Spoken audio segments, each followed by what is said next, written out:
Hello, everybody. Welcome back. It is OmniTalk Retail live from eTail. That rhymes, Chris. I didn't realize that until right now. It's amazing how that works when most of the word is the other word. Yeah. Thank you for breaking that down for me. That's what we do. We break it down for you on this show, Ann. I'm Ann Mazinga. And I'm Chris Walton. And standing between us is one of my favorite people, also the one who procured this wonderful outfit for me Yes, back when right. we were on stage together right. at Shop Talk. I have Katie Reeves, the managing director of COS for North America. Katie, welcome back. Thank you so much, and you look amazing. Thank you for wearing and representing COS. You always look amazing. Oh, well, I was telling Katie that this has been the sisterhood of the traveling dress. Ever since I wore it back at Shop Talk, every girlfriend of mine is like, can I borrow that? Yeah. And I wear that for my presentation. So it's traveled to London, to Paris, to New York, to Omaha, Nebraska. Oh, Omaha, Nebraska. Yeah. Wow. That's the very cosmopolitan town of Omaha, Nebraska. So, Katie, before I dive too far into my dress and the background and my wardrobe, tell us a little bit about you and your role at COS. Sure. So, as you mentioned, I'm the managing director for COS North America, and thank you so much for having me on today. It's Thanks for being here. Always good to see you. My current role, I oversee the strategic vision for the region, which comprises of U.S., Canada, and actually now Mexico, which is new since I last saw you. Exciting. I oversee brick-and-mortar, physical retail, digital, and expansion, along with many other things. And, of course, I have full P&L ownership as well. But my background, just to kind of give a little bit on my background, I actually am a trained merchant. I started my career, this is my second chapter at the group. I started my career with H&M back in 2003, so hopefully we're all in the same age That all dates us, yes. A little bit before that for me, Katie, but yes. So this is my second chapter, but I worked actually at H&M for 8 years. I went to school for fashion merchandising, and I'm one of the anomalies that ended up doing what I studied and loved. So for most of my first years at H&M, I worked in a merchandising capacity. And then my innate curiosity got the better of me, so I ended up exploring roles outside of the group, which I ended up landing in several different roles in many different capacities, but mostly in private equity-backed brand management environments, which was an amazing training ground, really. Probably was, for all really understanding all complexities of businesses, business models, P&L ownership, of course, and somewhat fortuitous, I think. I was most recently, before joining COS, working for Martha Stewart, for the Martha Stewart brand. I was the senior vice president for Martha, and Martha loved COS, actually. Oh, really? So Martha herself had introduced me to COS back in 2017, 2018, and then that was far before the opportunity arose to come to COS. And so now here I am at COS 3 years later. I had no idea. Yeah. I had no idea. Yeah. Well, now I want to do the podcast on what's Martha like in real life. Oh, yeah. But that's for another time. That's for another day. The secrets will never be revealed. Salacious content from OmniTalk. All right, and we're here at the Firework booth too, at booth 100. If you want to come by and stop and check us out too, we'll be here all day. But Katie, so what brings you to eTail? Why are you here? Have you been here before, or is this your first time? No, okay. This is actually my first time at eTail. And what brings us is that, going back to that innate curiosity, we are always, as a group, interested in learning what's happening in the industry, of course, understanding and staying abreast of trends. I'm actually speaking later today on a topic which is near and dear to my heart, which Ann and I actually spoke about last year, regarding technology that we've actually invested in our stores. So we're really here to kind of see how we can strengthen that technology and tech stack further.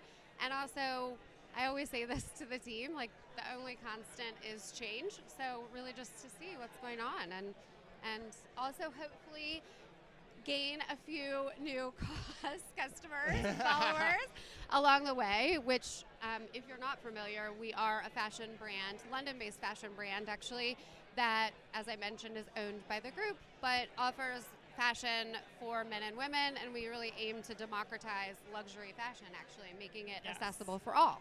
Yes, especially with the Atelier launch that you did earlier this year. I messaged Katie immediately, and I was like, what is this? It's amazing. I'm an unofficial COS brand ambassador, so just love the brand and sure everything seems that that you're way. doing. Yes. Oh, my God. I know. I'm bringing Anne along in everything I do. You can by hook or by crook, you know? Yes. Right? Wow. Well, Katie, what are some of the technologies that you're going to be talking about on stage today? Tell us a little bit more about that, and then as you're walking around the halls here at eTail, like, what's inspiring or interesting to you? Yeah, so our smart store technology is actually an investment that the group made to really focus on cutting edge investments to strengthen our supply chain and connectivity between the store and also the online channel. We know that the customer is omni. I always say that we have a competitive advantage because we have both. We have stores and we also have online and D2C, and so they're really stronger together. So this technology really connects the two channels and creates a frictionless environment for our customer. So that's what I'll be speaking about today, later today. I think what we're really excited about as well is to just understand what else is on the horizon. AI is the talk of the town. Right. Yeah. Where's your head on that? You know what? I'm like interested to explore how it translates to different domains in the industry. Unclear to me. So I think we're excited to kind of learn about that and just really be open and curious. Yeah. One thing that Chris and I were just talking about today with actually the founder of Firework was, talking about how that experience has shifted. There's a lot of technology that's come up in this space to help you understand buying something online, especially with costs like, having a few stores around the country. But for a lot of people, you discover the brand online first. True. Yeah, true. Are there specific things that you are intrigued by or anything that you're doing to kind of help make that experience of shopping online more tactile or more helping customers gain kind of confidence in the purchases that they're making online? It's a good question. I mean, I think both of our channels are creating that confidence because when you see our collections in store and then you also view it online, like they both are, it's representing our collection in two totally different ways. Okay. So I would say that the two channels together they're stronger together. Yeah. For us, it's also about ease and convenience for the customer and creating that confidence that they can make a purchase online and then return it in our stores. Right. Which sounds ridiculous, but we also It's kind of important though. Yeah. It's foundational, really. We have rolled out Oris to all of our US stores. You can also now locate size availability online in all of our stores. So I think it's really just creating that convenience and that ease and frictionless experience for the customer, which ultimately creates confidence to transact. Right. We also focus on a very, very user-friendly return environment. Okay.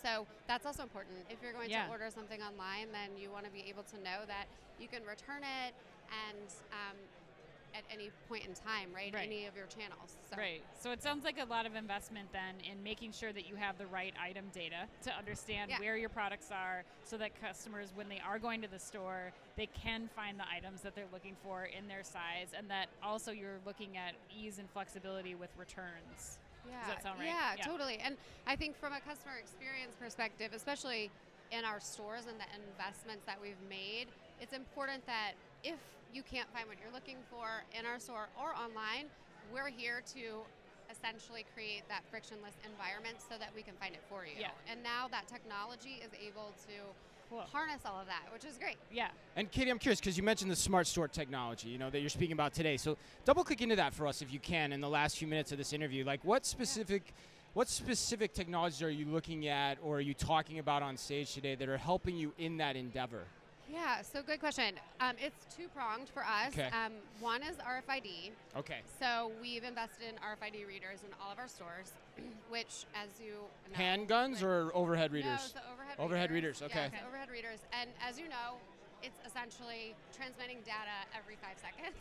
So that is really exciting because harnessing that data then segueing to the second prong, we're harnessing that data and visualizing that data for our teams in an app, which Anna and I actually spoke about last year. And that app has been evolving over the last year. And really what that helps to do is so many different facets. Oh my God, yes. So many different facets.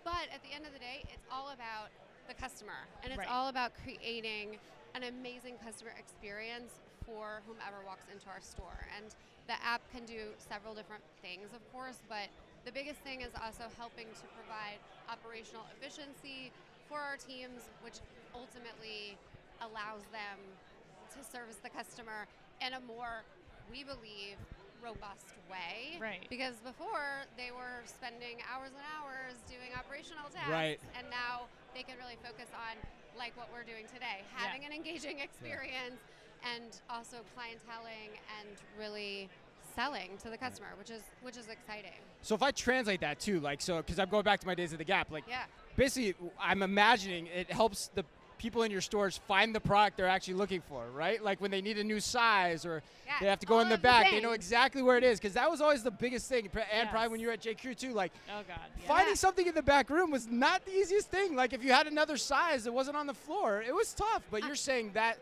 is one element that you're able to do with the smart store design that you guys have put in place. Yes, and you're absolutely right. And I did the same. I worked in retail. Actually at 16, I begged my 15 and a half. I begged my mom, can I please get a job? Can I work in retail? I worked at Old Navy. Oh yes. And to your exact point, this jacket is amazing. Do you have it in a size large? I have no idea. Let me go. It's like, oh my God, my system says we do, but I don't know if we do.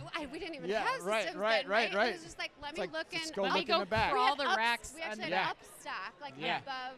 At Old Navy, Upstock, So let me crawl through Upstock and see. So now the system, the technology tells you exactly what we have on hand, where it's at. We have heat maps on the floor, so it's telling you where it's at. What's merchandised correctly. Telling you if it's on the floor, if it's in the back of house, and then of course if it's not, it's also telling you where it is and where and how we can get it for you and as quickly as possible. So what's exciting is that we have actually now 20 brick and mortar stores. And we have 5 in New York City. So you could easily just pop from Soho up to 5th that day if you need something. Right. And the stock and of course all of this data will illustrate what we have, which is great. That's awesome, Katie. What a great note to end on. What a great note to end on. I feel like it's revolutionized the store operational experience. So now the efficiency's got to be insane. It's got to be insane. I mean, even efficiency with what we call processing our shipments, bringing all of the garments and the goods in.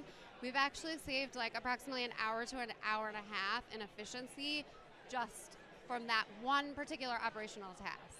Which is unbelievable. Which hopefully a lot of the audience listening is starting to take that into account, really investing more heavily in some of those things like RFID, to really create that smart store for not only the customers, but for the associates as well, too. Well, Katie, this has been amazing. Thank you so much for taking the time to share what you're going to be talking about on the stage. We got a little sneak preview. Thanks for joining us and for your support of OmniTalk. And thank you finally to Firework for making all of our coverage of eTail possible. Stay tuned. We've got much more for you from the show floor. And until then, be careful out there.